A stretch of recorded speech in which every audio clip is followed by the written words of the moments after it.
Hello friends, welcome to Steno Buddies. The dictation will start in 5 seconds.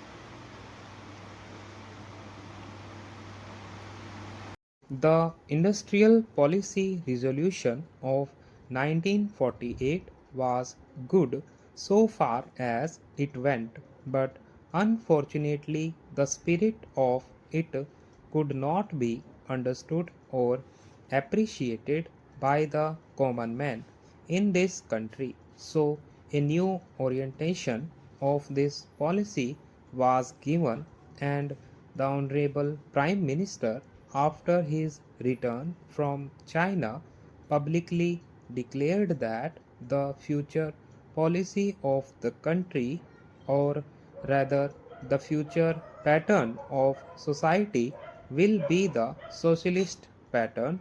That was further emphasized by the resolution passed at the Avadi session of the Congress and later reiterated by Shri Debhar,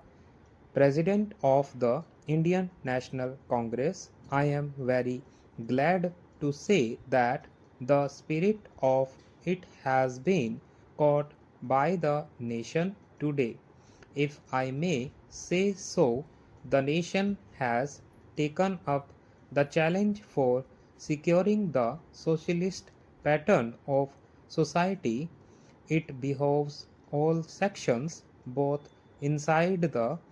this house as well as outside, without having mutual recriminations, to try and propagate in a sincere manner and establish the socialist pattern of society indicated by the statements of the great leaders of our country. It may be relevant and pertinent if I refer to a few sentences from the memorandum presented on the 4th June 1939 by our Prime Minister, who was the chairman of the All India Planning Committee, which came into existence when there was provincial autonomy in the provinces. On pages 39 and 40 of that report, he stated,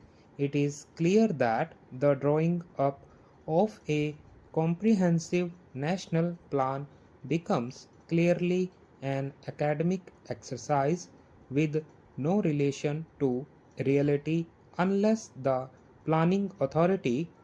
or those to whom it is responsible are in a position to give effect to the plan. If this authority is powerless or circumscribed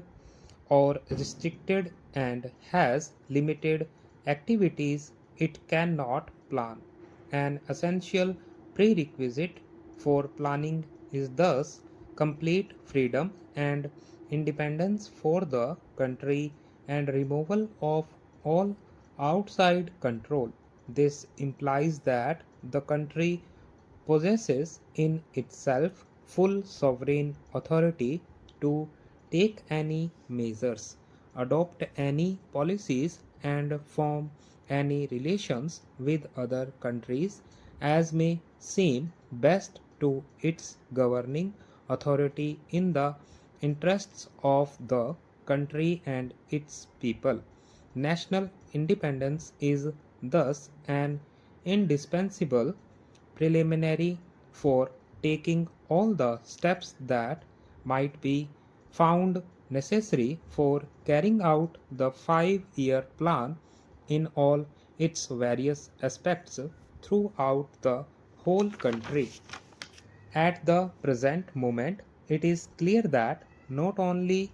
have we in India no national independence, but we are hedged in and obstructed by numerous restrictions, limitations, safeguards, and reservations which block the path to planning and progress. Our plan for national development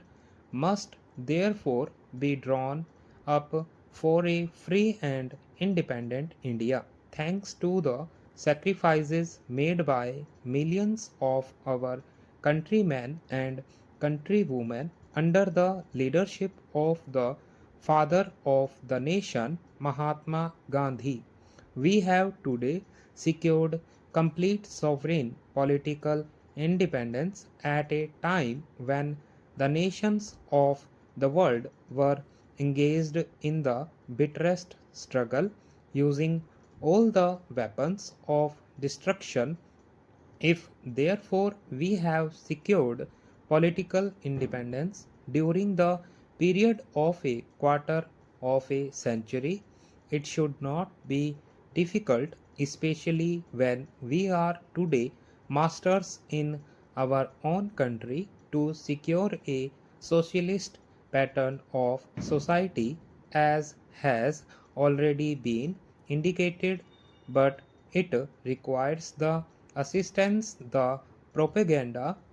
the active work of all those who are interested in this. I am sure so long as my honorable friends, the minister, the deputy minister, and the other minister who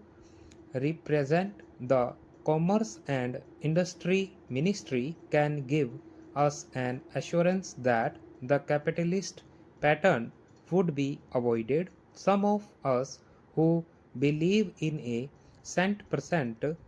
socialist democracy give an undertaking that certainly totalitarian policy will not be introduced in this country, because we have believed all along during the fight that we have given to the British government when we secured political independence that we shall try to maintain democracy undiluted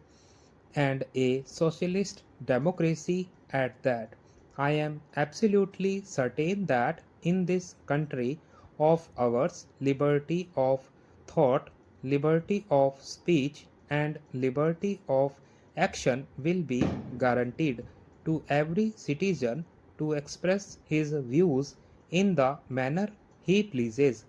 I therefore assure my honorable friend that so long as we do not in the garb of socialistic pattern sport a capitalist system, India will stand 100% for a socialist democracy. Now, luckily for us, the fundamental rights of the Constitution have declared that a citizen would be assured of many of the social amenities which will give reasonable comfort from the womb to the grave, but mere enunciation,